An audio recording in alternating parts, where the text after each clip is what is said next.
Good morning. I congratulate our panelists, our attendees at the audience. IBDT is very pleased for holding one more congress here at the School of Law, and we are trying to develop the academic activities of the institute, and this is one of the highlights. Unfortunately, it's once a year. An international event is every 2 years. So I would like also to thank our sponsors, and without them it would be impossible. There's no resources to bear all the costs involved without their sponsor. I would like to thank our guests to deliver the lectures, including those from abroad. And I would like to apologize for my absence. I will do the opening, but I will be absent because I was affected by COVID and I'm free, but I should rest. So I would love to be here during all the lectures, but it will not be possible. So I declare open the 10th Congress, Brazilian Congress on International Tax Law. I wish you all to enjoy it. And a brief comment on the subject at issue. We are experiencing a moment, we are feeling, we are aware, where national borders are being crossed by a universal culture. Worldwide culture is crossing it. Our national cultures are being influenced by ideas from abroad more than ever. So we are under the face of changes in the domestic legislation, with a sweeping change on the domestic legislation. So it's interesting to have this meeting with many from other countries for changing ideas. I have a feeling that this Congress is experiencing a very important momentum and trends to have a fantastic output, which is the main idea. So thank you very much, and I wish you all the best during this Congress.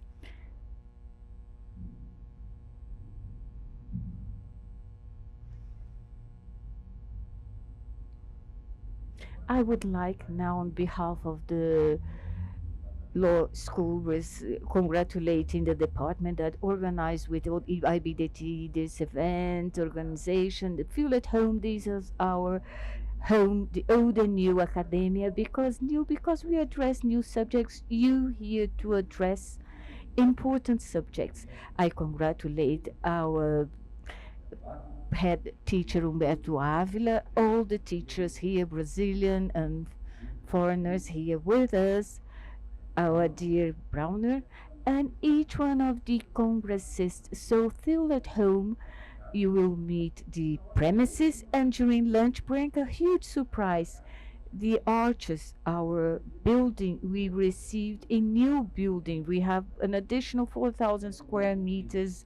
It's in front of this old building, recently bought by the University of São Paulo. And the first event that will happen in the new building will be our lunch. So during lunch break, we will cross the road and meet the new premises for the School of Law. So thank you very much. Well, be welcome.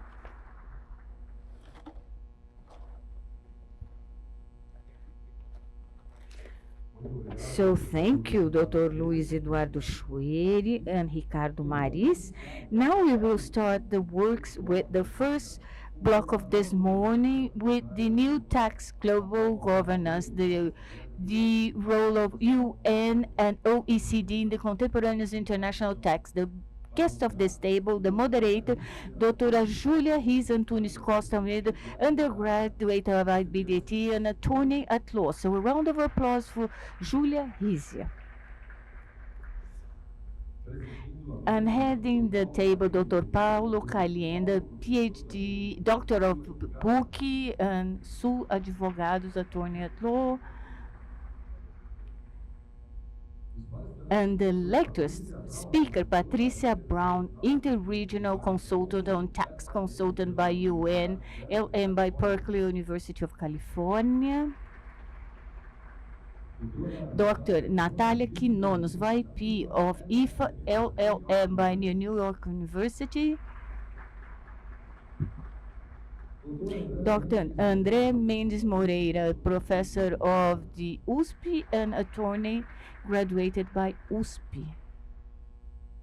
And Dr. Fernando Zilvetti, professor and director of IBDT and doctor by USP, attorney at law.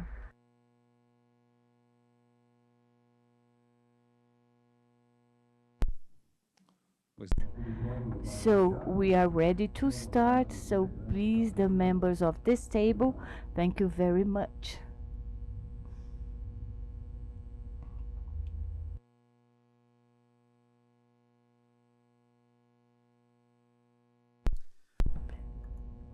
So good morning.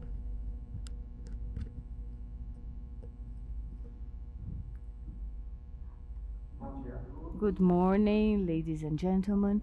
It's an honor to be here on the 10th Brazilian Congress of International Congress and the Challenges, and I would like to thank the professors, Luiz Eduardo Schwery, Maris. I congratulate the head professor and all the Congress attendees, professors, lecturers for this which is the new global tax governance, the current role of UN and OECD in the contemporaneous international tax. And I congratulate our moderator, Julia, Rizzi Antunes Costa Almeida, and dear friend, Professor Dr. Fernando Zilvetti, Professor Dr. André Mendes Moreira, and dear Natalia Quinones and Professor Patricia Brown. And we start the works now with a briefer presentation of the professors. They will open. Patricia Brown, professor, she started her career on Gottliebstein in Hamilton.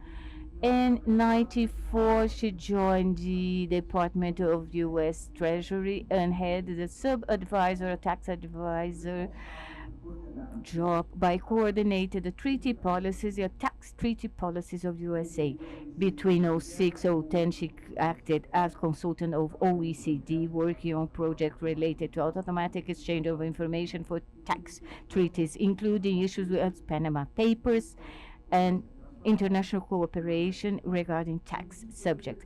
In addition, director of the program for post-graduation and tax law by the University of Miami when I met her there in USA, and currently she exercised the job interregional advisor on tax matters of UN. Now Professor Natalia Quinones, the first woman appointed VP of the most prestigious tax organization global, IFA.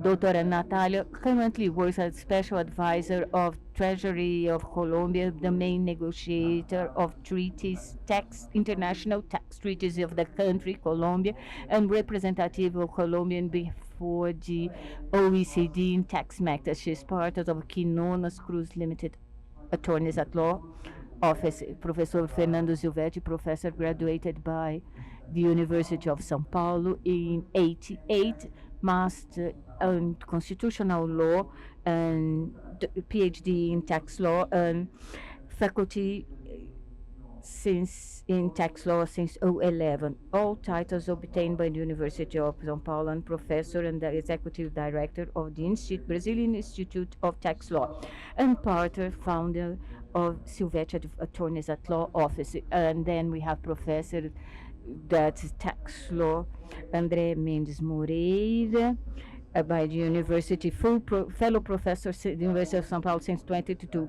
graduated by the Federal University of Minas Gerais in 2022, where he gained the Master of Tax Law in 95, and he did his PhD in 09 USP, an internship between 2017 2019. I congratulate the dear Julia Almeida, our moderator, also. Thank you for. She's undergraduated by tax law by IBDT and graduated by the Federal University of Minas Gerais and attorney at law at Verano Attorneys at Law. And it's an honor to be heading this table, especially because, as our chairman said, Ricardo Mais, we are in the sweeping changing process with purposes of changing the tax legislation on income in our country. With this, it's important also our participation in international organizations like OECD and the purpose and accession of Brazil in this institution. Therefore, I pass the floor to Professor Natalia Quinones. Following the order, no, no, Patricia Brown. Patricia. Consegue me ouvir? Good morning. We will now pass the floor to Professor Patricia Brown. Good morning, Professor. And she will address the subject. It's very important for this panel. She will address the work of the ad hoc committee that was in charge of drawing up the reference subject for the model configuration by international Conference, Cooperation International UN. This committee at UN was set forth with the purpose of strengthening the global tax cooperation in a way inclusive and efficiently. And it's developing a structure searching for the balancing needs and capabilities of all country members and should include certain commitments as the fair allocation of tax rights, an approach of planning and illicit planning tax regarding harmful tax planning. So I pass the floor to Professor Patricia Brown. Okay. Thank you, and good morning, everybody. I am delighted to be here in person for the first time. It is an important tax conference, and particularly this year, for the reasons that everybody is explaining. And when Professor Schwari asked me last November whether it might be possible, and I asked the date, I already knew that the timing would probably be pretty good because we are now in the interim between the ad hoc committee having finished its work and the General Assembly taking up its work on this topic. So I can actually say a little bit, whereas most of the year I'm not allowed to say anything. I also, of course, it's important that we're here in Brazil because of the important leadership role that Brazil has taken this year as in its presidency of the G20 and of course at the ad hoc committee itself. And I'm looking straight at Ricardo in the first row because he has been a leading voice in the discussions. So, what did we actually talk about and why is this important? Yeah.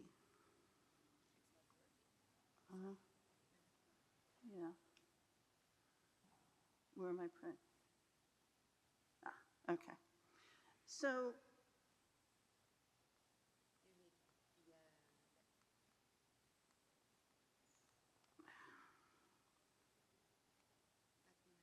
okay. We're over there. Okay. So, one of the important things about tax at the United Nations is that it is integrally related to the work that the United Nations has been doing on sustainable development for decades now. And so we're starting here with the Addis Ababa Action Agenda, which was agreed in 2015. And while there's a lot of discussion and references to the Sustainable Development Goals, which are to be completed by 2030, obviously there has been some delay in many of those goals. But equally important for us tax nerds is the fact that at the same time in 2015, the General Assembly adopted the Addis Ababa Action Agenda on how to finance those Sustainable Development Goals. And if you read the Addis Ababa Action Agenda, it's very clear that domestic resource mobilization is the primary way that developing countries will develop. private investment and an enabling environment for private investment is also very important, but things like official development assistance is way down on the list because there's a recognition that developing countries need to have robust tax systems in order to develop. And when we say robust tax systems, it's very important because seemed to be some confusion that means not only robust tax administrations, but rules that actually allow them to tax. And that's clear from the Addis Ababa Action Agenda. And so since 2015, tax increasingly shows up in UN documents, in our common agenda, in the new proposals on a new international financial architecture, because of the recognition that tax is an important policy lever that developing countries need to be able to apply in order to develop.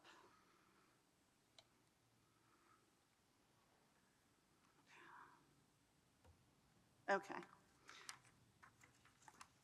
Yeah, it's this one. So I think it's interesting because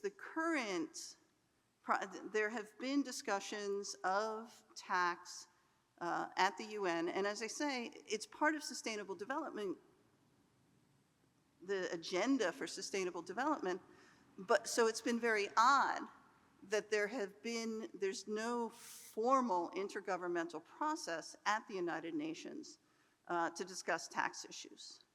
And so the ad hoc committee fills that gap, at least this year. But the current momentum really picked up and with the GA resolution in December of 2022 on promotion of inclusive and effective international tax cooperation at the United Nations.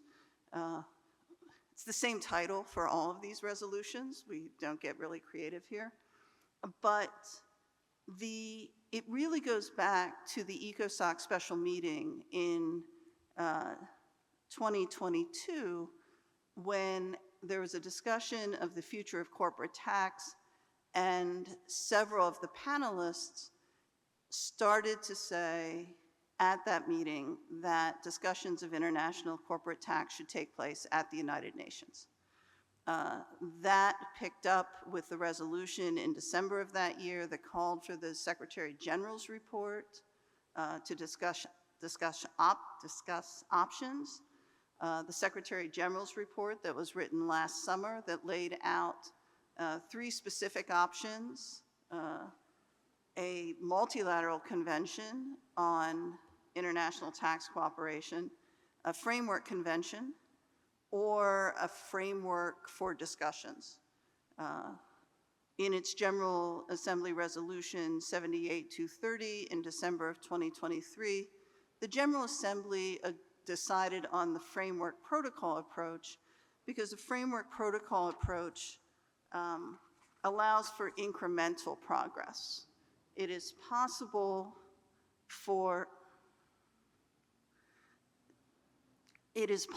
to have a relatively general framework convention with a lot of the details left to protocols, and those protocols are optional. So part of the goal of this was to allow everyone to stay in the room while the substantive discussions over protocols are discussed in the future.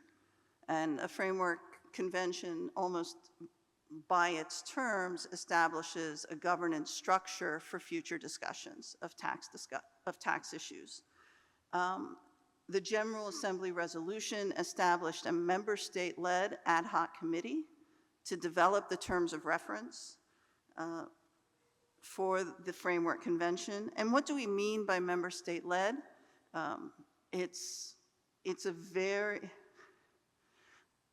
It means we don't start writing until we get inputs from the member states. And so there have been,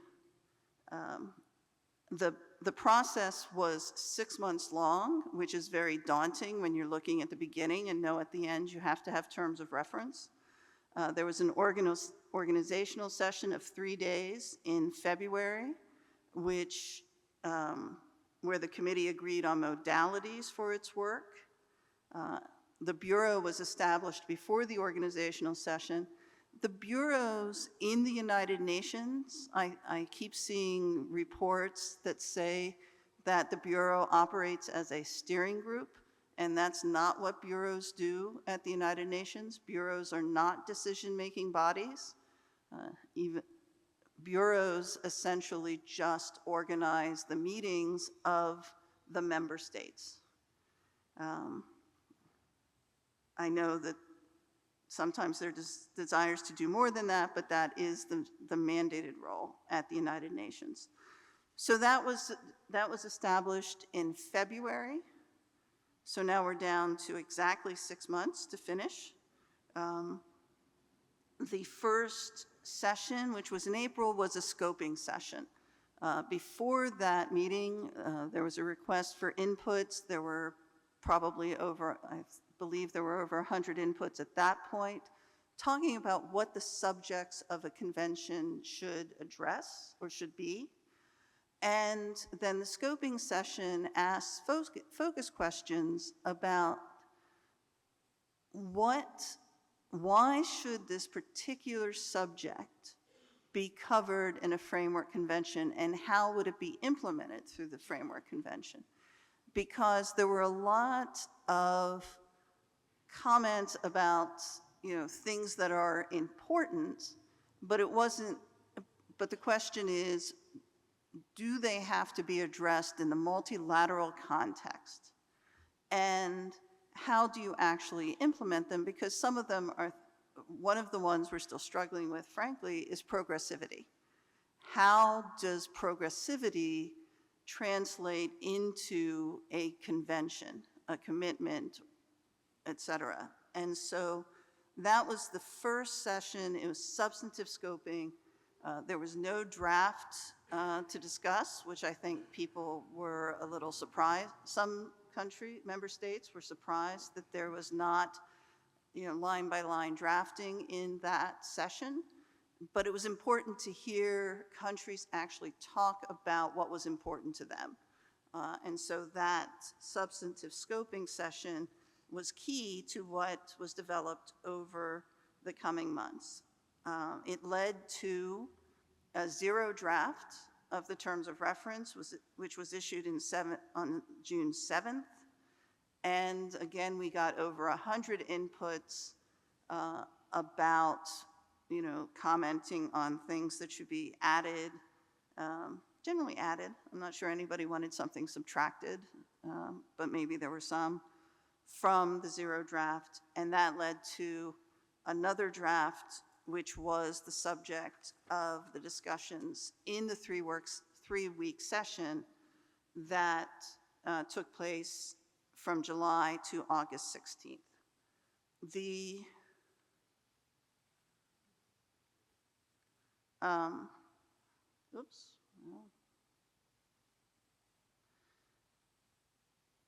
Okay, so starting out, and it's worth looking at the process, the UN process with respect to other multilateral conventions, because many of them, the negotiating resolutions have effectively one paragraph. And it was, when we knew we only had 6 months, it was somewhat comforting to know that if agreement on a single paragraph would in fact fulfill the mandate to have terms of reference in August. But the chair, the Bureau, and the member states actually set more ambitious goals for themselves. And so these terms of reference have significantly more substantive content to them than many negotiating resolutions that have been adopted by the General Assembly with respect to other conventions. For example, I went back and looked at the negotiating resolution for the UN Framework Convention on Climate Change, which many of you know about. The negotiating resolution said the convention should include appropriate commitments. That was it. The rest of it was about who would be in the bureau or the secretariat, et cetera. But on the substance, it was only appropriate commitments. The resolution for the Anti-Corruption Convention had sort of headline words, criminalization, extradition, et cetera. And so, sorry, extradition is narcotics. But these TORs actually provide significantly more guidance to the negotiating committee with a fairly well-developed set of objectives, including, and I've quoted the entire 7C because it is really the aspirational statement for the entire convention, which is, and the process, which is to establish an inclusive, fair, transparent, efficient, equitable, and effective international tax system for sustainable development. So again, connecting this to sustainable development with a view to enhancing the legitimacy, certainty, resilience, and fairness of the international tax rules while addressing challenges to strengthening domestic resource mobilization. A very strong statement of the goals of the convention.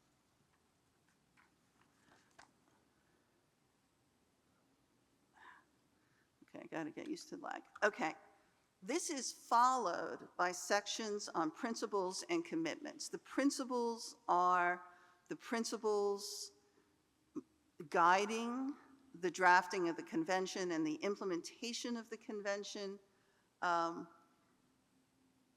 in order for the convention to achieve its objectives.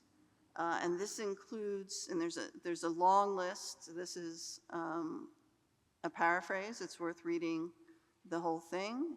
But to take account of the needs, priorities, and capacities of all countries, which includes a reference to rules that are as simple as the subject matter allows, a respect for tax sovereignty, that it aligns with states' human rights obligations, that it be flexible, resilient, and agile to provide equitable results as the context evolves, and to adopt a sustainable development approach. This is to include environmental, social, and economic aspects, in an integrated manner. So this is the shorthand. This is where the possible approach to environmental taxation falls as a principle.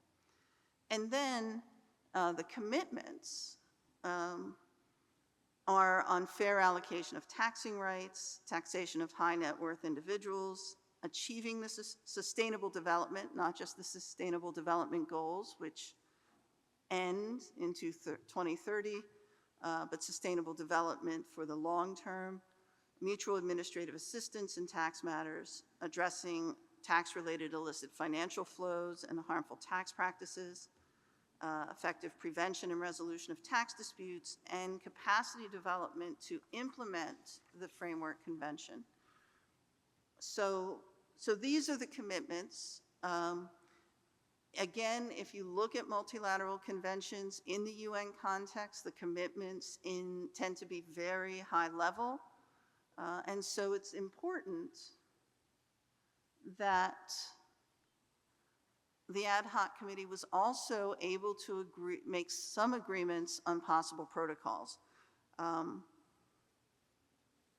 In line with 78-230, the draft TOR recommends the simultaneous development of 2 early protocols along with the text of the Framework Convention.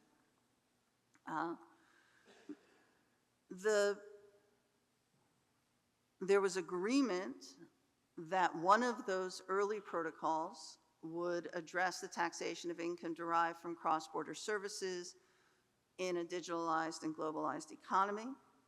The subject of the second convention could not be agreed or was not agreed during the ad hoc committee session because there were different groups of countries in favor of these different topics. Taxation of the digitalized economy generally, tax-related illicit financial flows, prevention and resolution of tax disputes, and the high net worth individuals. So the second topic will be chosen from among those topics by probably the first quarter of next year. So I think there's going to be a lot of work in the coming months while the General Assembly is doing its consideration. There will be analysis of these different topics and probably some negotiation among the permanent missions and member states about what will be covered. In addition to early protocols, it was felt useful to highlight some of the additional protocols that the eventual conference of the parties might consider, which includes environmental challenges, exchange of information, mutual administrative assistance, and harmful tax practices. So this really it's important in two different time frames. There's the current process of the Framework Convention and the first two protocols, which will take place, the negotiation of those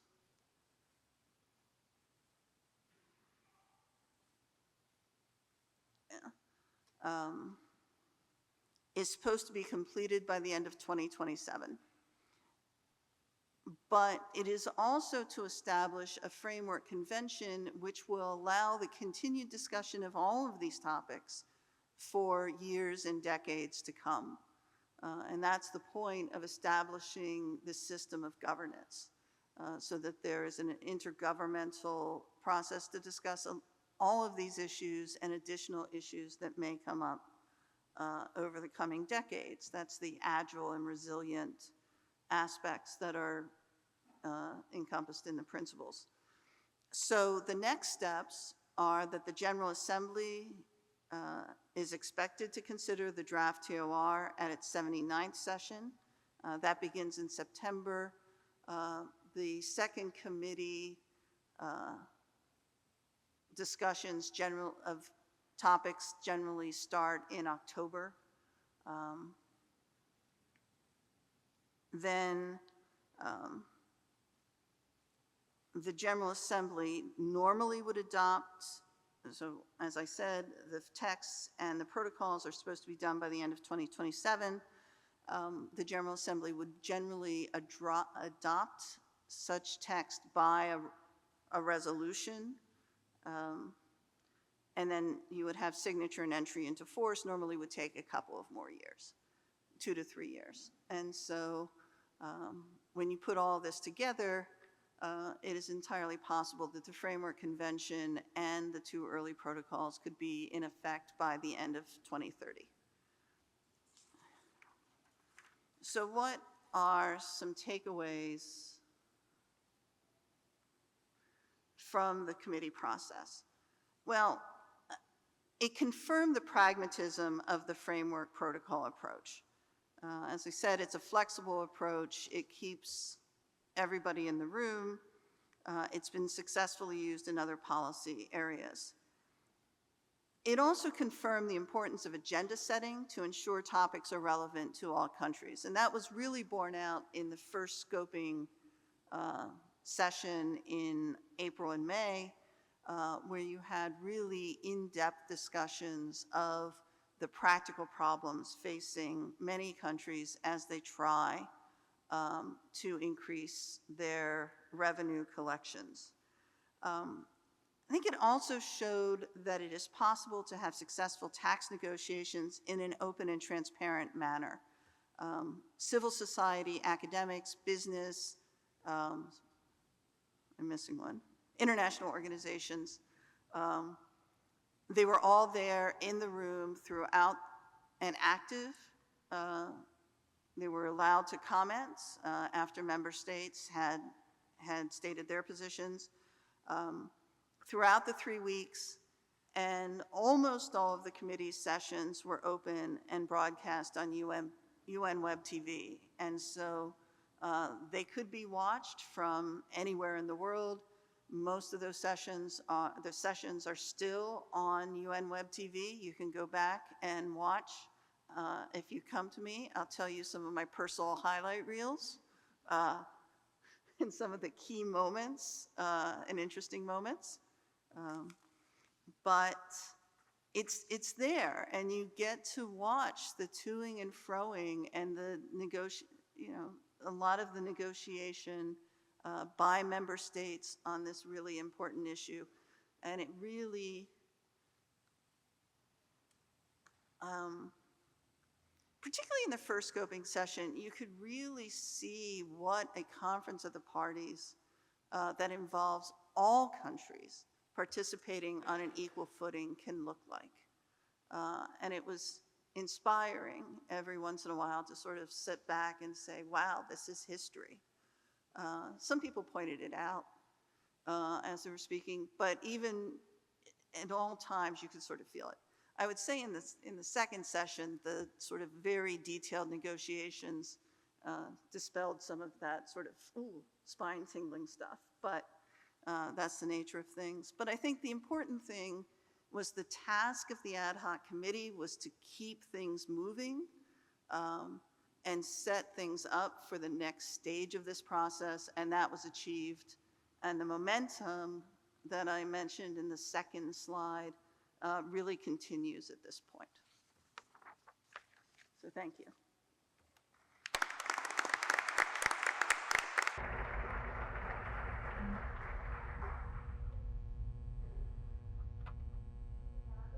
Thank you very much, Professor Patricia Brown.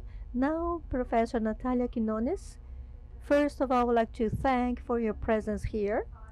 I would like to say that as women, we feel very inspired to hear you because the first vice president from IFA and Professor Natalia will share with us her experience with regard to the studies that Colombia has held in the last few years for the implementation of a tax international or international tax organization. This is a very daring initiative geared to the global taxpayers.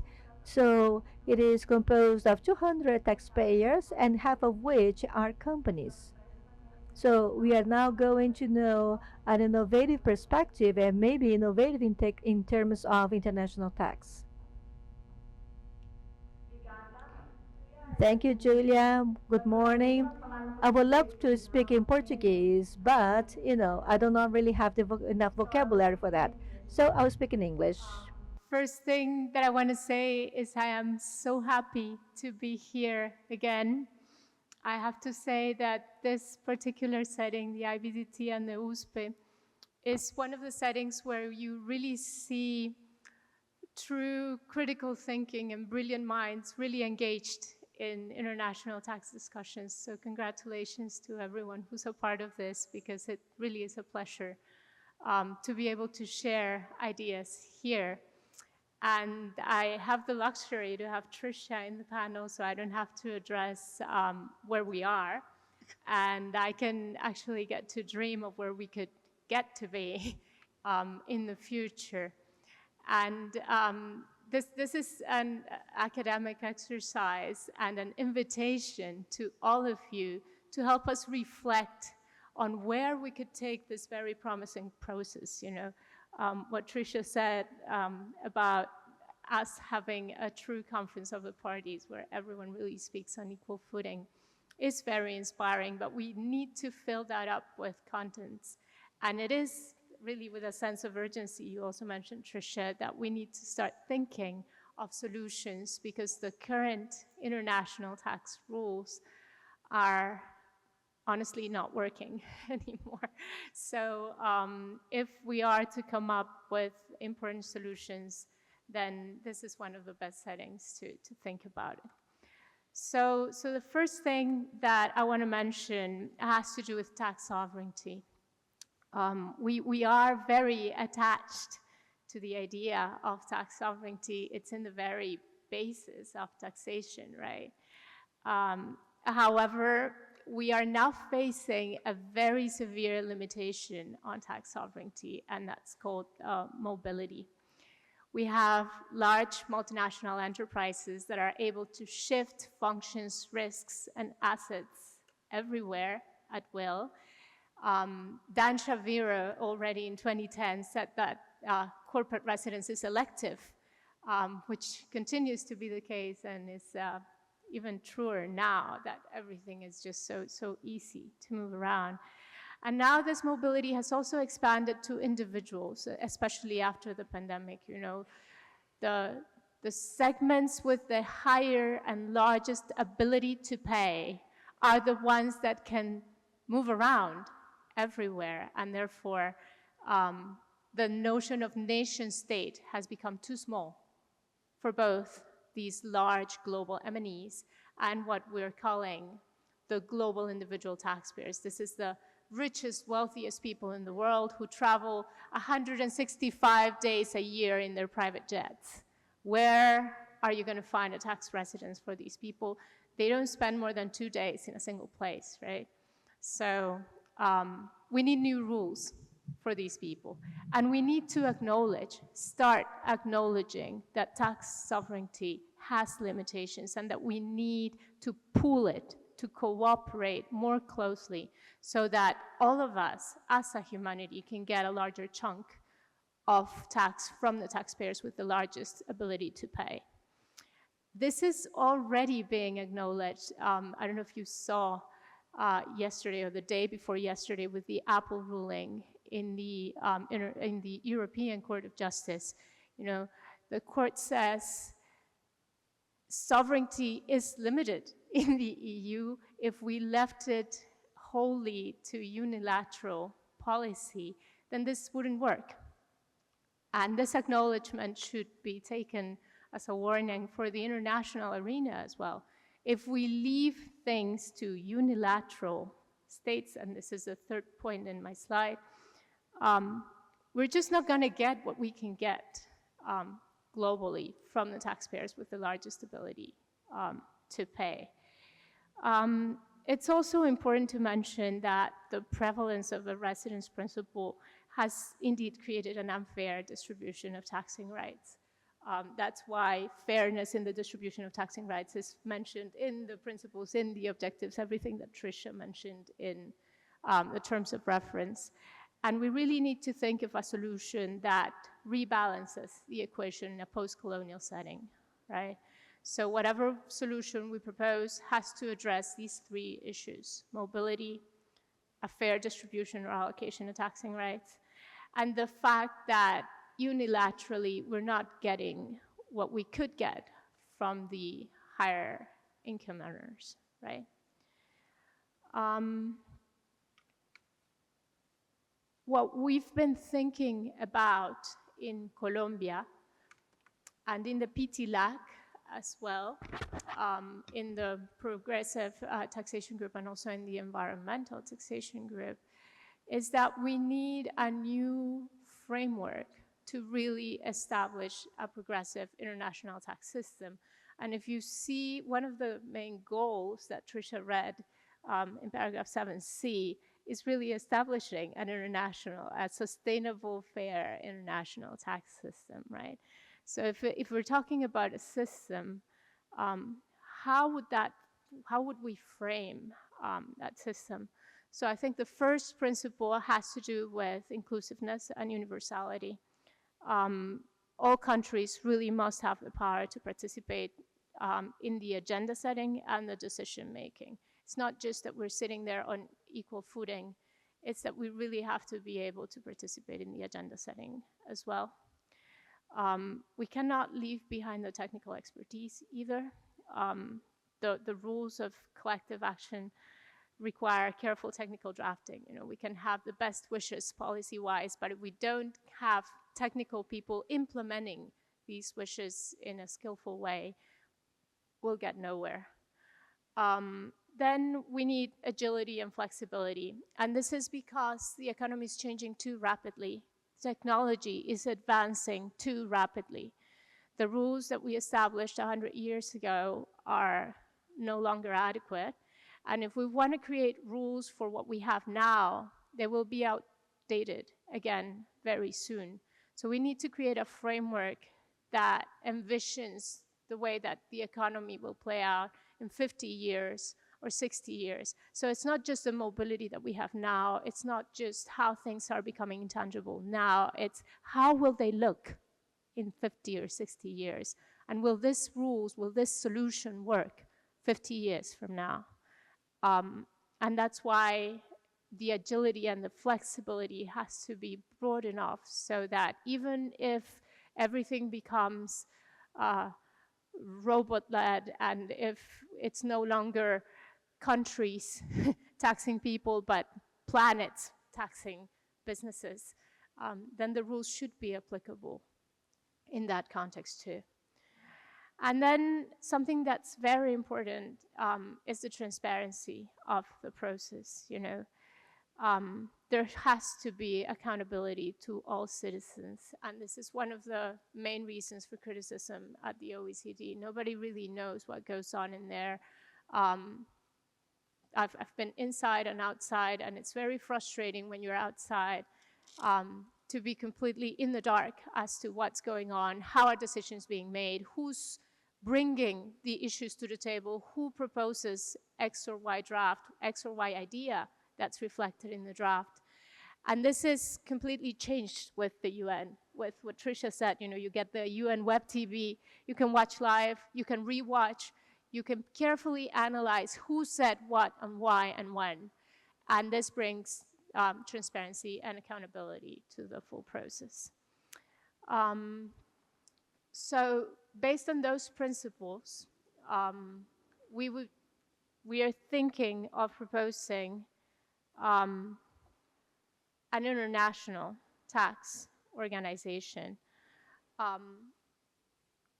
And why are we proposing this international tax organization? Because it's the only way that we can blend both process and technical expertise. And then it's also the only way that we can address the needs for the higher ability to pay taxpayers, right? To the largest corporations, to the wealthiest individuals. These people are global already. They're no longer just national taxpayers. And the only way to overcome those limitations of the current notion of the nation state is to create a large tax administration where we pool all of our sovereignties together into a single centralized ITO. And this is not entirely utopical. We already have a World Trade Organization. Why can't we have an international tax organization? And because the World Trade Organization was created in the UN setting, I believe that what Tricia has explained today really does pave the way to get there eventually, not yet, but eventually. And what are the advantages also of having an international tax organization for taxpayers? Currently, any enterprise is dealing with 183 different tax administrations, plus courts, if they are a global company. If we shift to a model of an international tax organization for these global taxpayers, you change that for only a single tax administration with probably a very agile dispute resolution mechanism, which creates huge simplicity and large savings in costs for multinationals spending a lot of money in creating planning and defending positions in so many different countries with so many different cultures and rules. And then time as well, sometimes courts, and this is the case here in Brazil, take very long to get judicial rulings out in a final instance. If we have an international tax organization with a more agile mechanism, we're also saving time for taxpayers. So this is also another advantage that we have in the general scheme of things. Then also, the international tax organization would have to be funded somehow, right? So the idea for this global income tax that we're developing with Colombia and some of the PTLAC countries will provide this funding mechanism. So you have 100 global M&Es plus 100 individual taxpayers that are considered global, that pay tax only once in a single global place in this ITO. And the first destination of that revenue would be to fund the International Tax Organization. And then the second destination for that would be to really fund global challenges and global needs, right? If you are a global taxpayer, if you have a connection with all countries, which is true for these multinationals and also for the individuals, you know, they travel everywhere. They have the ability to move everywhere, to use the infrastructure of all of our countries, to talk to all of our markets. So if they do have that connection, that nexus to all of these countries, why not fund the global challenges that are common to us all? Climate action, equal distribution of vaccines in a future pandemic, poverty, war, you name it, you know. All these challenges are very hard to tackle unilaterally. If we get some funding multilaterally, in a true multilateral setting, we are much more able to address these global tax challenges. Not tax, these global challenges in general for the global common good. Obviously, the levying of this tax and the design of this tax requires a lot of thinking. And this is where the invitation comes in for all of you, you know. We have to think of subjects. We are proposing a pilot with the 100 M&Es that were identified by the OECD for Pillar 1 in the corporate side, and a similar threshold for individuals, maybe at 30 billion wealth, so that we would also have around 100 individual taxpayers to have this pilot run on the global income tax. But then we also need to define the rate. How are we going to set a rate knowing that these taxpayers are the ones with the highest ability to pay? Will we do it transitionally? Should we start at where they are right now and then incrementally get to where we think they should be with their ability to pay? And this is something that any of you can take up for work. You know, how would you set up a rate for a global income tax for the wealthiest? Then we also need to work on the tax base, which is, I think, the trickiest. We've already advanced a lot with Pillar 2 and how we calculate effective tax rates for M&Es. We've already agreed on a lot of things that should be included in the calculation of that ETR. We can get that as a starting point and then delve into what globally should be considered deductible or non-deductible, what globally should be considered exempt or not exempt in terms of income. We also need to provide for a tax credit because it's very likely that some countries, like Trisha's, won't join this solution. So if the US doesn't join a global solution, can we provide a tax credit for whatever these taxpayers effectively pay there?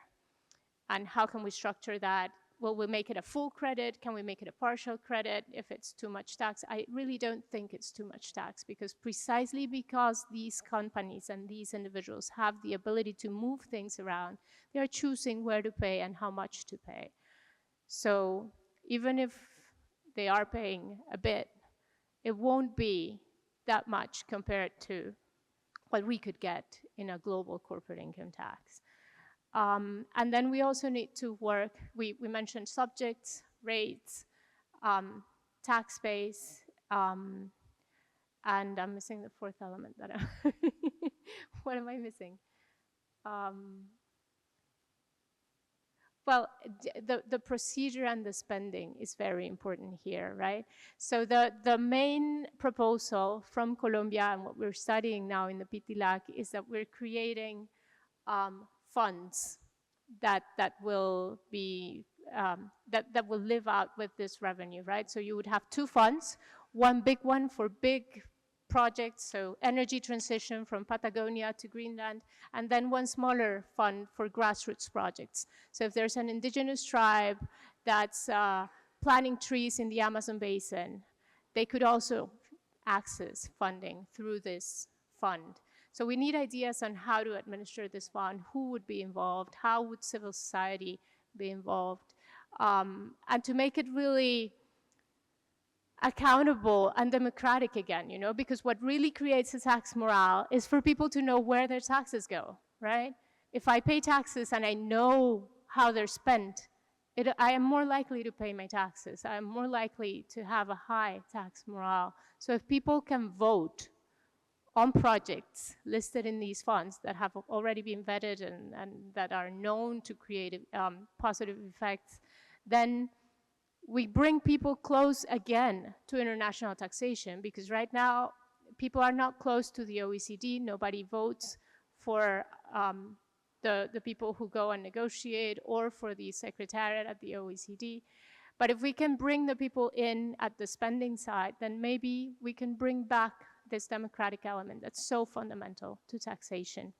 So ideas on this are also very welcome. And now we would go to how would we implement this solution. So there's, I think, two important political windows of opportunities. The first is obviously the UN.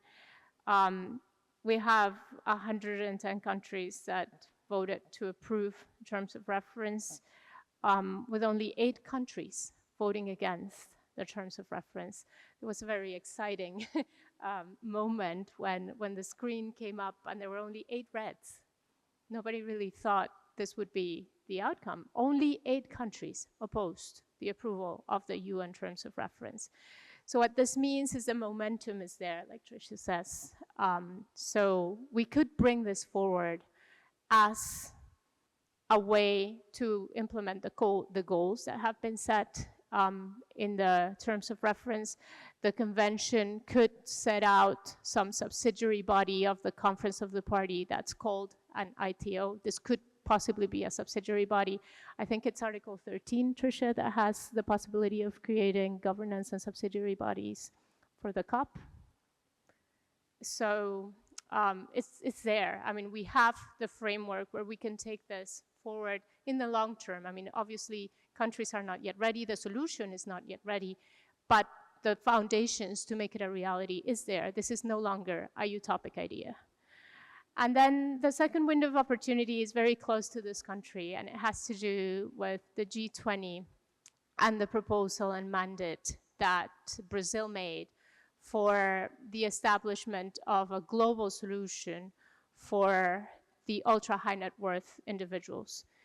We know that the ultra-high net worth individuals are global taxpayers and that we cannot tackle this challenge unilaterally. If we take this mandate seriously, we could come up with a global solution like the ITO that we've discussed here.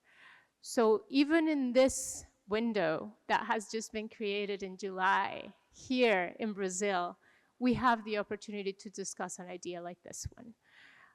So this is basically an invitation to all of you to discuss, to provide ideas, to say this won't work and why it won't. And well, it's a way of dreaming and looking forward, which is something that I very much enjoy. So thank you very much for listening, all of you.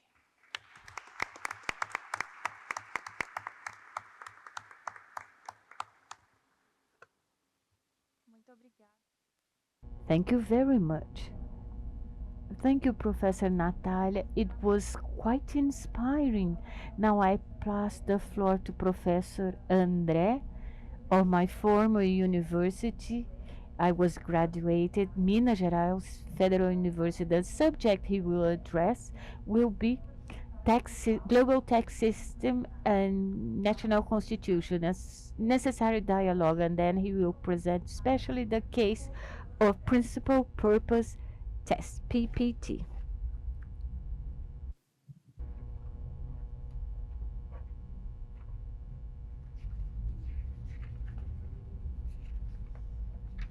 So good morning, ladies and gentlemen. I would like first to express how my joy of being in one more event of IBDT, congratulating now head professor Luiz Eduardo Schwery, Professor Rodrigo Mait, for the coordination and organization of this true party of international tax law done here at University of São Paulo, herein well represented by the head professor Humberto Ávila. Also to congratulate all my table members in the person of Professor Paulo Caliendo, my friend from Rio Grande do Sul. I will try to deal with a specificity of Brazilian law, Brazilian tax law to be more precise, that must be taken into account every time we are facing international treaties signed by Brazil. And with this, I mean, as it was called our attention professor Ricardo Maes de Oliveira when he with his opening remarks, we are experiencing a time whereupon the culture of other nations are entering Brazil and any country, by the way, in a way almost automatically immediate and many times not reflected about. And this I mean regarding the law effective in each nation. Of course, we must have international cooperation. Of course, it must exist, but we cannot disregard the fact that each nation has their set of rules and principles. Therefore, it is not because a treaty was signed at the international landscape in any matter that it will be lawfully applied or enforced here or there.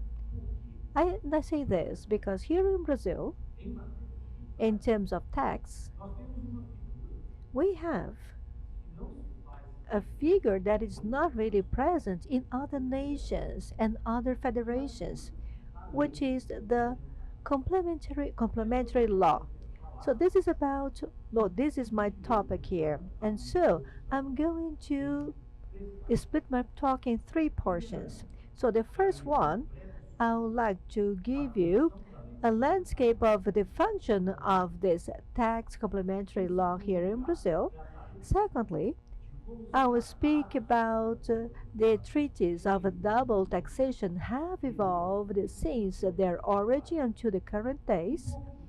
And lastly, I would like to address this issue that has been posed by director, which is the impossibility to apply here in Brazil the principal purpose tax, because here in Brazil there is no general law anti-eligible that, if it existed, should be addressed by a complementary law, and therefore it would be undoubtful to be enforced actually. So this is why I would like to start with the history of complementary law. Brazil has a curious political history. Complementary law arose in 1961, and that was a time in which the presidentialist regime was replaced by a regime which was parliamentarian. And Professor Patricia, Professor Natalia, history is very interesting at this point because at the time we had a rightist president and the vice president was leftist because elections were separate for president and vice president. So, as Professor Brown said, if Donald Trump were president, Kamala Harris were the vice president, or Professor Natalia Quinones, and if Van Duque was the president, and Gustavo Petro were the vice. But Donald Trump or Gustavo Petro resigned. And then, in order to avoid that Kamala Harris, Ivan Duque resigns, and to avoid that Gustavo Petro or Kamala Harris would take over, So there is an agreement, a political agreement made. Then a third element was neither leftist nor rightist, so that just belongs to the party that was at the government, was really the one to take over. And this regime lasted for 2 years. And then it was an amendment made to the constitution that passed to say that the parliamentarian regime was going to be implemented in Brazil as regulated by complementary laws to the national constitution approved or passed by the absolute votes of the National Congress. So this means that at that time, it was created an intermediary entity between the ordinary law and the Brazilian constitution, which was different from the ordinary law because of the quorum to pass that law, which was not a simple majority in the Congress to be absolute majority, meaning 50% plus one vote of the National Congress. So at that time, only two complementary laws were passed. One regulating the function of that regime, and the other one establishing the date to have a referendum held, which was in 1963, in which the Brazilian population denied that, and then it brought back the presidentialist regime back to power. In the meantime, in which a complementary law just leaves the system, and then we have a hiatus, then there was a tax reform that was passed. It modifies the Constitution in 1965, and then, based on that reform, there was a national tax code that was passed, and then it established general laws on how the tax system should work. So what are these general principles? So these are rules to be observed by the small municipality and the big capital city. So by both the state, which is there bordering other nations, and the state that is there in the middle of the country. So general rules should be the basis for how legislative actions should be driven in a more unified way without prejudicing the competence of each institution in order to collect taxes. So in other words, they could tax according to what the rules they establish, but of course based on some homogeneous rules. So we couldn't have an inspection law or term for 20 years in Porto Alegre and Rio Grande do Sul, for example, and on the other hand, only 5 years for inspection in the municipality of Sao Paulo. So the term should be the same. So this was back in 1965, 1966, and then in 1967, there was a complementary law that now comes back to scene into the Constitution. So Brazil passed a constitution in January 1967. And so here, there is another historical curiosity, which is how this constitution was passed.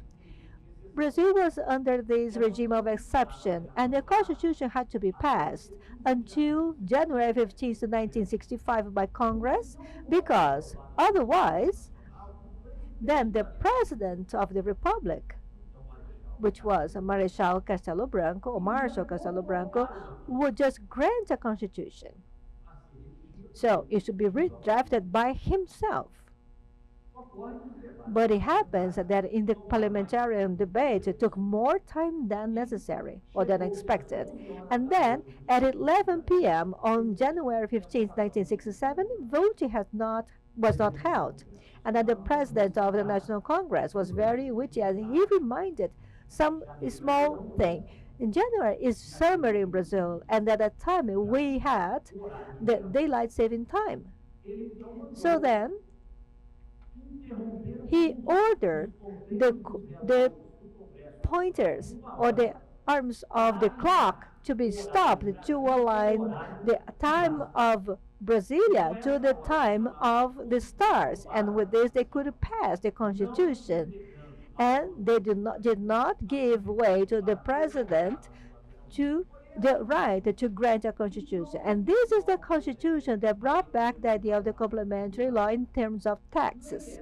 And this is the law that has to be passed by the absolute majority of the National Congress, 50 votes plus one, and that provides the grounds for the general rules specified by the Constitution of 1988. These general rules address application of taxation, how entry should be made, and the sources of all the calculations, the taxes, the taxpayers. It regulates limitations to the power to tax and discipline conflicts of competence.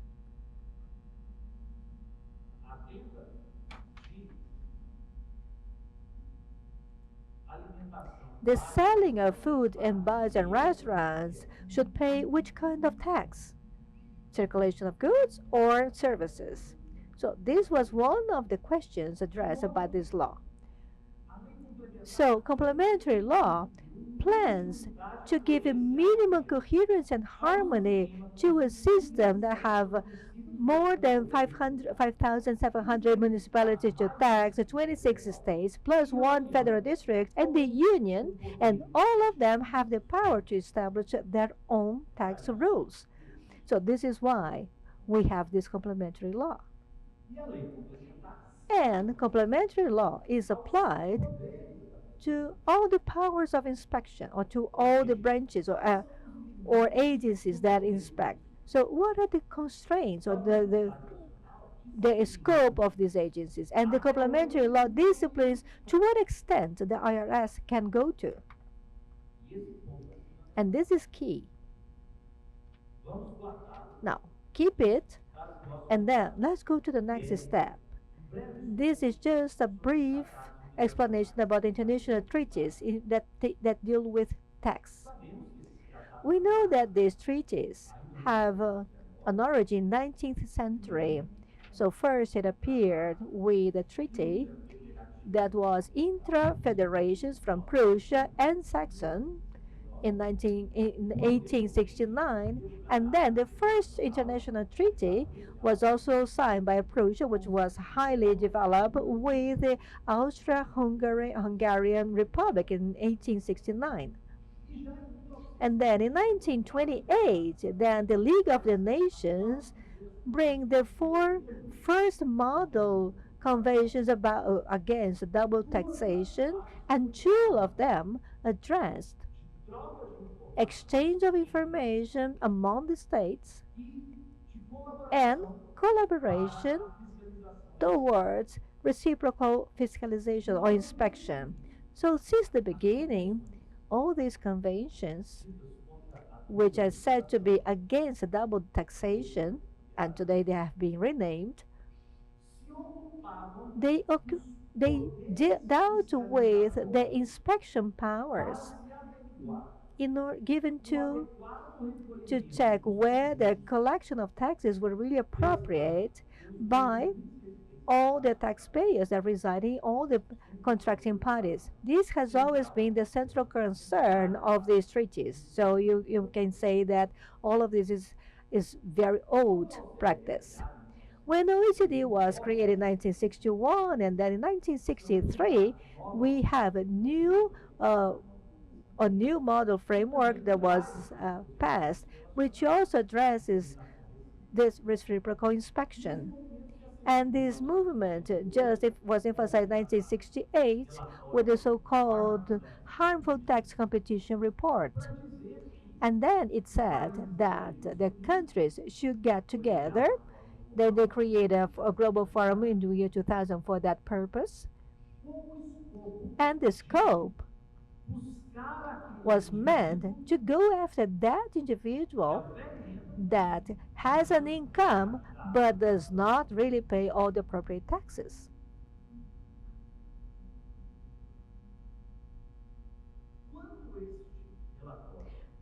When this report was approved This was back in 1998, and then in the year 2000, the Global Forum was created. And then in 2001, two complementary laws were passed. So we always have these complementary laws. They were passed here in Brazil in order to expand the powers of inspection. So it was 104 and 105. And one was meant to allow Brazil to share with other contracting states tax information of their residents. So this is explicitly provided in that code. And the other one allowed financial institution information located in here in Brazil about those that make deposits could be shared with the IRS, and then in turn IRS could share this information with other nations. So even though there are serious of signs of inconstitutionality of these two complementary laws with regard to that issues, so they were convalidated by the Supreme Court. So they validated the breach of the tax secrecy, and then they gave this information to other nations provided there is an international treaty. So I'm not going to address why they are unconstitutional, but now let's focus on the issue of the form. So, in order to share information, so first, there was a need to have a complementary law allowing that, and then tax secrecy was really broken or violated, and based on that complementary law. Then, over the years,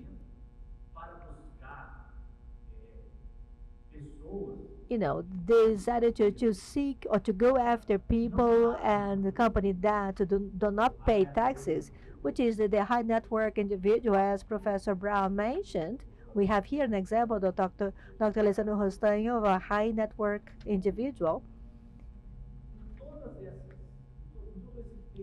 In all this period of time, we saw an evolution of this movement, so to speak,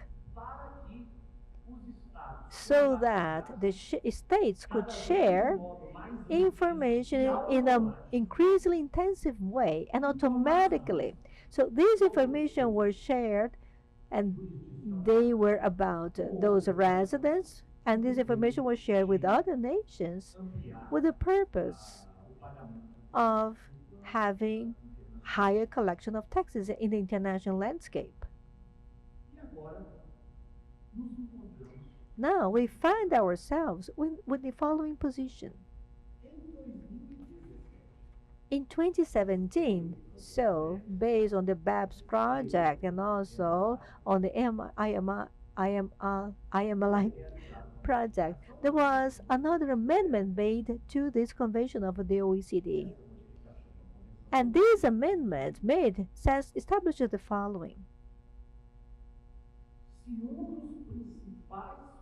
If one of the main purposes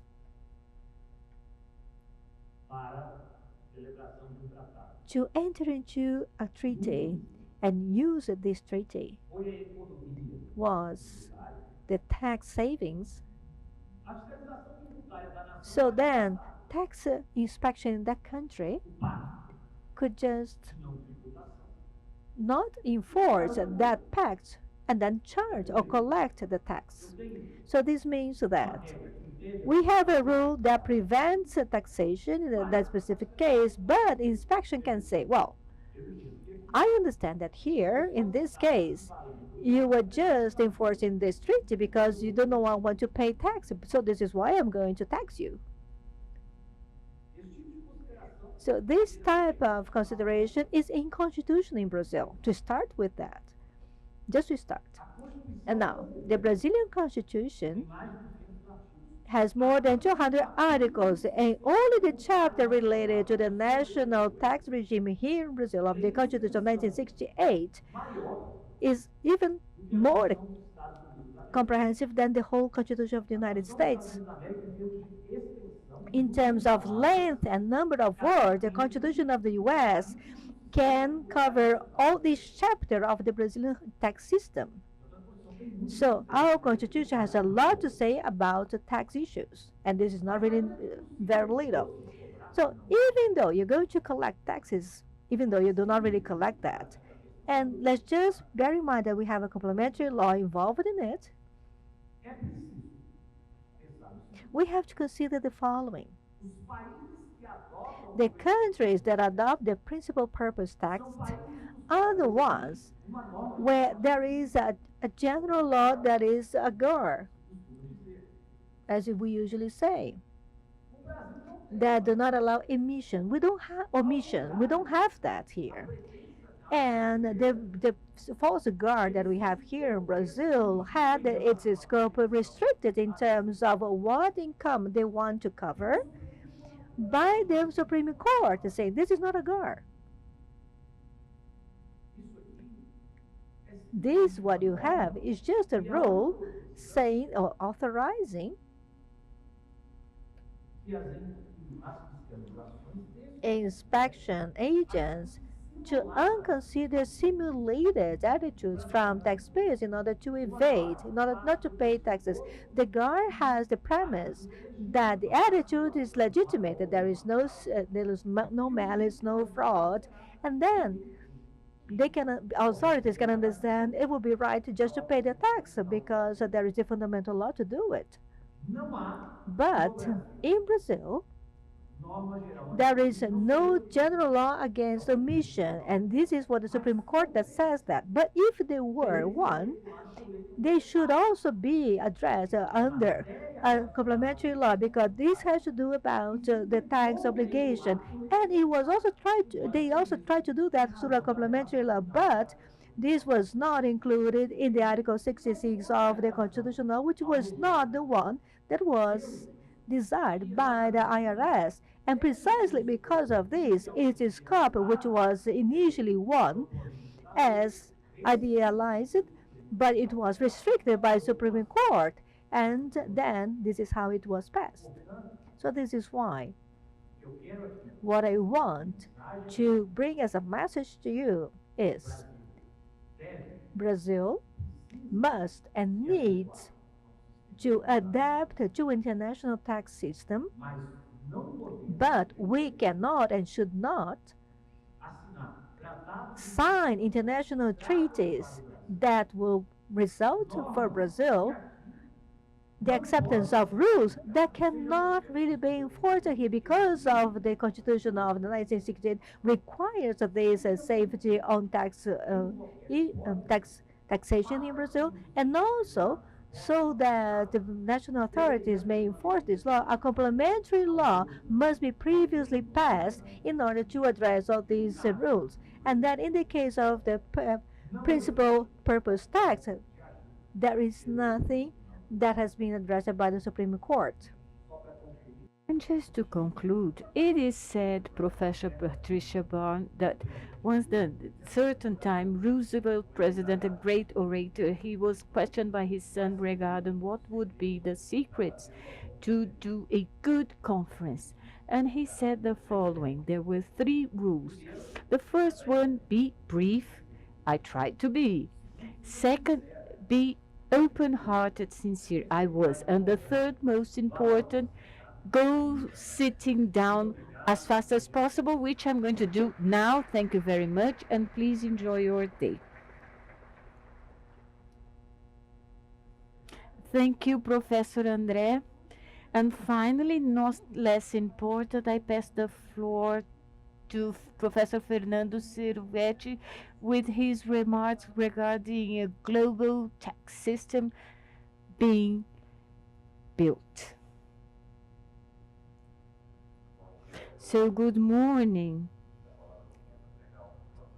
Just a second, bear with me, but soon I'll get the PowerPoint equipment. Well, to start with, I would like to thank the invitation by the organizers end of this event, whom I join as the director of the institute, but no responsibility for the organization. By the way, I am here as an admirer and guest by the organizers, Professor Eduardo Schwery, Maito, and Flávio Neto. Dear friends, I admire so much and make me so happy to be part under these arches today. No doubt I would also like to mention my dear friend Humberto Avila, the full professor of this house, Brazilian jurist, well known, and with this I congratulate the further ones. I will talk sitting down in order to show my alignment with Professor Patricia and Natalia. My alignment is not in ideologically wise but scientific and legal. My alignment starts with the assumption that we are celebrating herein 10 years of this Congress, so well succeeded. But we are celebrating herein 20 years whereupon, in fact, like it or not, react or not, we are testing the creation of a international tax system. When I read this for the first time ever, I saw it in a text of Aviona, whom is the best jurist in terms of tax subject matter, and he's still working. Why this admiration by Professor Rubem Aviona, the peer of many of you here? Fantastic sword player. When I organized the book honoring Professor Eduardo Schwery, I said he plays fence, personal friend, but I disagree in many things with him, but we always focus on the science and what truly matters for international tax law, and this was in my mind, and his text is perfect. His text I always share with my students are impeccable because he sees beyond. Therefore, in fact, we are experimenting and we are happy with this. This because we experience the implementation of international tax system by one of adding, not by diffusion. What is adding in this sense? Countries create their own elements, Professor Quiones, the framework you mentioned, the structure of each country based on what international bodies headed by the competence of Professor Patricia Brown and Natalia Quinones, who structure ideas, principles, and ways of capture richness or wealth, better saying, and the countries will comply with and absorb, will work on regarding their legal framework, sovereign legal framework, and with this they start to be part of the international tax system. And I am proud to say that it's in full motion. Of course, Professor Andre, my dear friend, that we must to have complementary law, but we know how they work in this country, and we know with no negative ways saying so we need a minimum structure. Professor Andre explained so well about the rules and the supplementary or complementary law. But following this line of thought, we have during the last 20 years, the age of my daughter experimented a revolution in terms of international tax law, and you will see this here.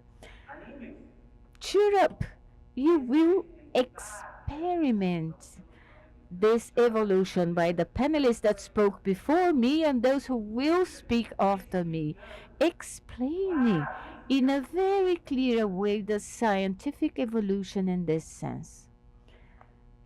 Of course, that is very easygoing that for you to implement a legal system in a country, you must understand the tax policy. You must understand the deadlocks that Professor André mentioned. You must understand and overcome these hurdles because they cannot interfere in a way that it will veto the implementation the international tax system under the penalty of economic and lack of alignment of the authority doing this. Therefore, even though that we have a tax system that is most of the jurisdictions empirically wise established, I stress empirically wise established, it's not done scientifically wise, Cartesian, logical. Those who saw the tax reform of our BBS CBS knows what I'm making, saying with no, I'm not speaking bad of it, but we must understand that our agents of tax policy, those that did the tax reform, they are or were based in comparable institutes. That's why we teach in our master's program of IBDT compared law, comparative law, to teach our students from the tax and the taxpayer's side to understand comparative systems. So when Julia ends her master's course, she will have the full condition by surrounding her Professor Natalia and Patricia Baum to understand how to do a comparative research and how to contribute for evolution of tax law within the international system. But let's not forget, and this I stress, this red flag, and I stress the competent position of Rubem Aviona. I will start again, just 1 minute. Why did I do this? But, is it back? Well, what's I call the advertence by Aviona? The economy imposes that we structure our domestic and international tax system and cheering the socio-economic evolvement. And for this purpose, we must clearly, Professor Patricia Brown, we must think in international tax system that is effective and fair.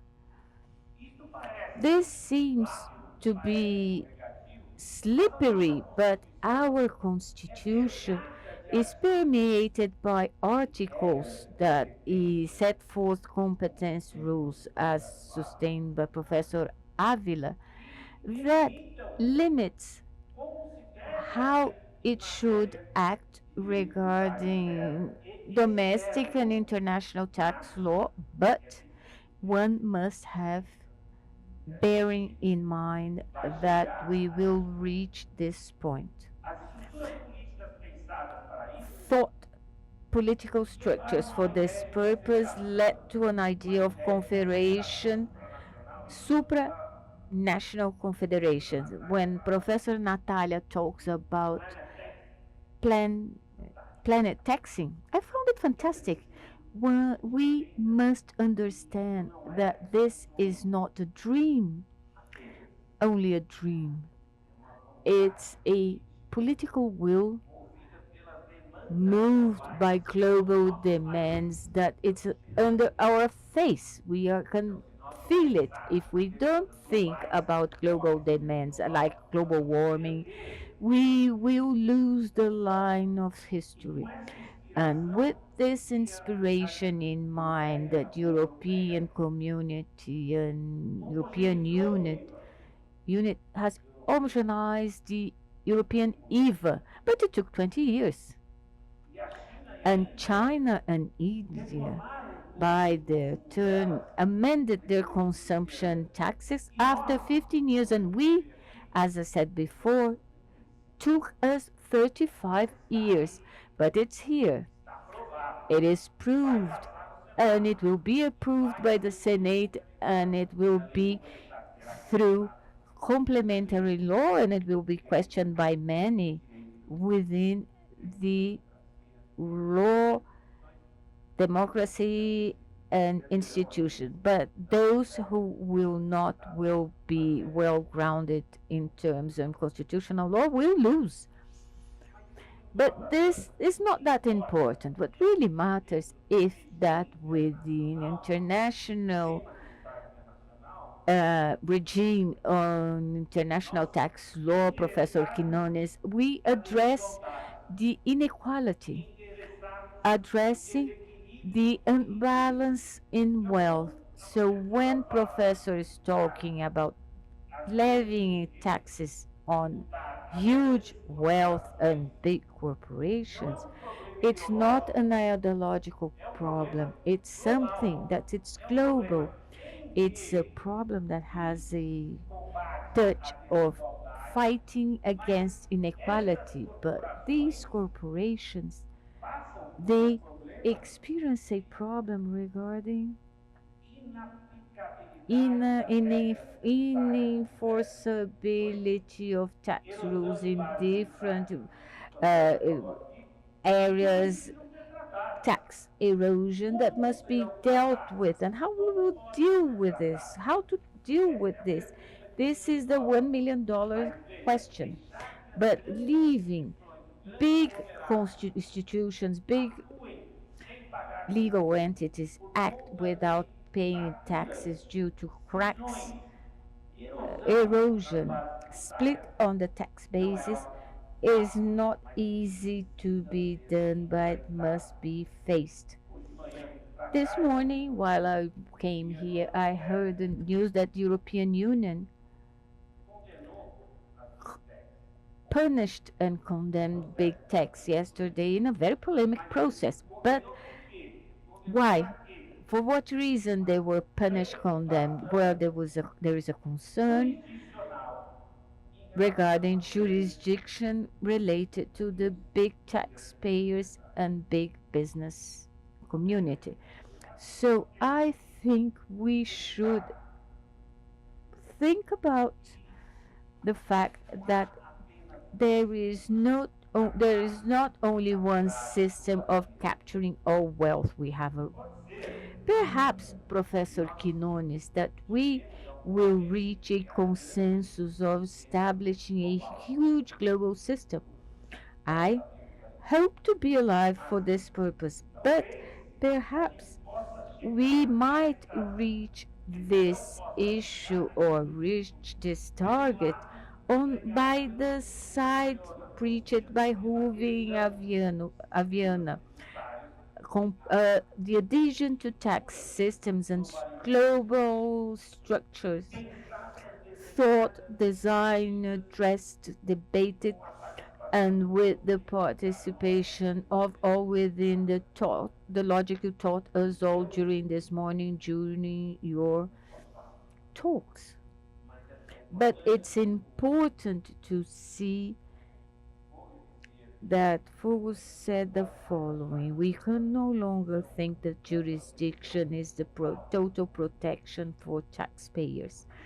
This because they are not protected by sovereignty as it is thought by the most conservative ones.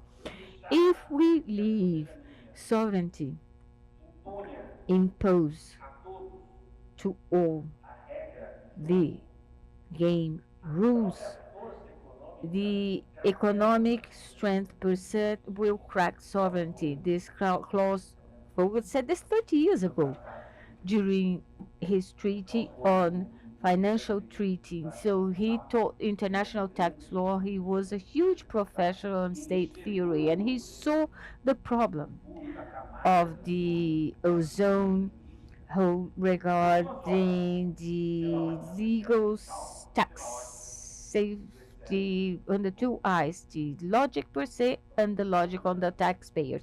So, my dear friends, we are inside an idea of a super state.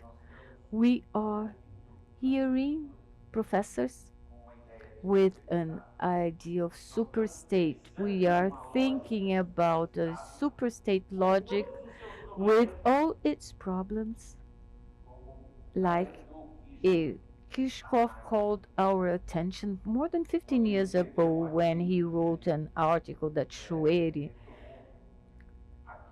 um, brought to us, and free translation, the smooth loss of freedom, and he called the attention for the super state as a supranational body capable of pursuing equal income, but with legitimacy of those countries aligned to international rules, as we are seeing regarding issues related to transfer pricing, and we are seeing regarding issues related to the tax evasion and money laundering already addressed here, and we fight against it. So we will reach a momentum which is in the middle of the way. We will reach this assumption in the middle of a way and trying to reach a scenario situation that will exit this Manichaeism. We have just to move away from Manichaeism.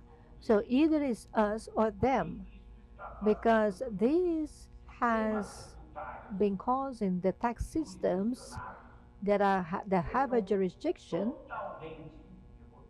to totally lose their ability to work in their tax system. So we cannot just continue with this protectionist rhetoric if we do not think that adhesion to these structures that are more adequate and then can evolve or can also give international institutions that we are now discussing this morning and this week conditions in order to build global tax systems. And also, we should integrate economies. The revenue services, they have never been so integrated as they are during this decade for the desperation of taxpayers. But of course, also, for the taxpayer has to understand that they can just seek assistance of the revenue service and work with them, and by doing so, they can have better conditions to develop their economy.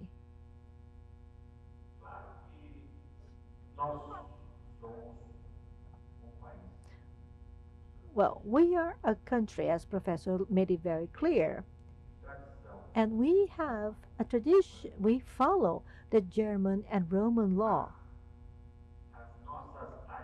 However, our business alliances and our international alliances force us to review all of this. And reviewing doesn't mean abandoning them.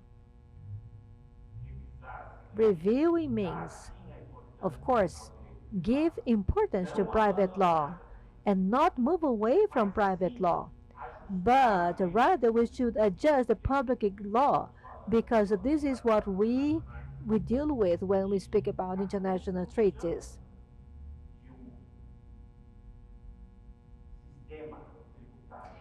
Building a global tax system implies market alliances and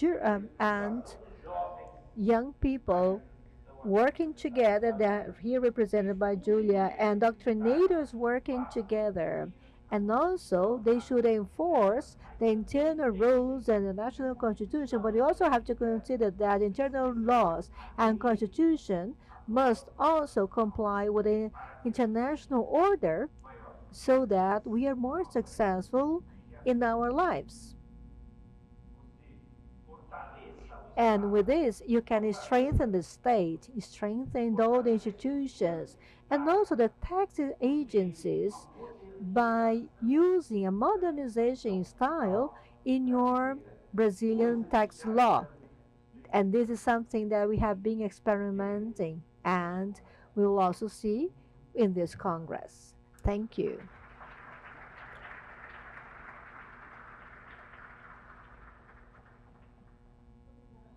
Thank you very much, Professor Vesilvetti.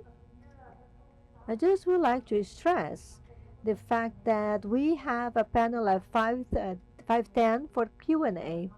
Unfortunately, we'll not be able to answer questions right now, but in the last session we have an opportunity for that. So I just would like to highlight that please just keep your questions with you because then in the last session we can answer them. I would like to pass the floor to Dr. Paulo. He just has a farewell address to all of you. Thank you. Thank you very much, Julia. It was really a pleasure and a privilege to witness this start of Congress. More than ever, this has brought or has raised a lot of issues to be discussed. As an academician, I started my studies in international law, and here we saw the formation of these international organizations as a big desire or as a likely reality or challenge. I think that these both ends appeared in this panel. The desire to realize or to make or to accomplish some issues like related to climate that's addressed by Dr. Brown and also the institution of national states, but also a change in international landscape. The, the topic of climate, something that is always there, and we have seen a change in our city in terms of digital economy with or offline and physical work, and that has gone to move it to digital economy, which is most of the times online. And this is a challenge that establishes two different situations. On the one hand, something that I've been studying for a long time, and is also related to this exponential increase of challenge, which is the false power of taxation.